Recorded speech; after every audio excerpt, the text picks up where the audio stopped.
I said in the last, I said in the last essay that what you have to do, or how I believe you need to approach an essay like this, which is basically argumentative in nature, is to first to determine what it is that the author is trying to establish, but the second to look at how he tries to establish it, and then the third part is to critically evaluate how successful he is or she is in doing it. So let's get a sense of how Nagel will be trying to establish that death, at least sometimes, is indeed a bad for the person who dies. Now, I think, again, generally speaking, to get a sense of that, you first, I think, need to realize, although he is arguing, whether he knows it or not, because Epicurus is never actually mentioned in this essay, against Epicurus' thesis that death can never be thought of as being a bad thing for the one who dies, that despite that difference, he is essentially an Epicurean when it comes to death. That is, he pretty much presumes, although he does not argue for, the notion that death is the total end of the person. That is, the death is the limit of life. It's the end of all awareness, consciousness, and possible experience for the person. Okay, which is, I think, exactly in line with what Epicurus suggests in the letter to Menoicus. So I mention that because certainly Nagel's strategy for refuting Epicurus on the question whether death is a bad thing for the person who dies is not through some sort of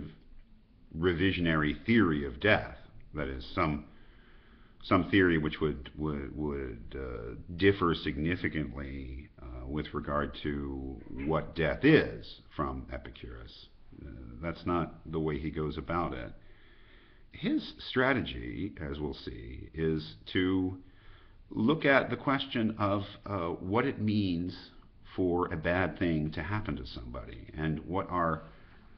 requirements are for saying that in a sensible way. Okay? Now that may not exactly make perfect sense from the beginning, but let's just say that Epicurus, that his notion that death is not a bad for the person who dies, relies upon the idea that no suffering, negative experiences, unhappiness, or pain of any sort results from death, for the obvious reason that the person who dies doesn't exist anymore. So then it becomes logically impossible to claim that death is a bad thing, because if for us to say that a bad thing or an evil or a misfortune has occurred to someone is that they somehow suffer in one of those ways, in some way, as a result of the event, then certainly death cannot be said to be a bad thing. So Nagel's strategy is to say, well, that's not a requirement for a bad thing to happen to somebody. That is, we have all sorts of examples in life where we would say that although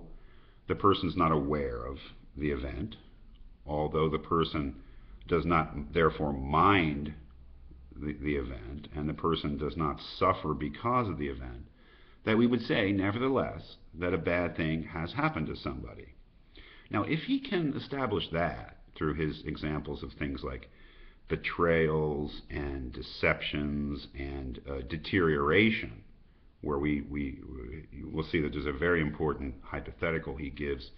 in terms of somebody being reduced to the mental state of a contented infant, having been deprived of all the adult faculties that they have. If we can establish in those cases that something bad has happened to somebody, even though they don't mind it, even though they're not suffering some kind of negative state of mind or body because of it, then we can say that Epicurus's reasons for claiming that death is not a bad for the person who dies are then simply mistaken. That is, the person doesn't have to experience something negative, actually directly feel something negative, in order for it to be said that something bad has happened to them. Okay? That is, what we see in Nagel's essay is that he's not trying to come up with a new theory of death, not at all. what he's trying to do really is something quite different, and which is a theory of when it is truthful or sensible to say of someone that something bad has happened to them. If he can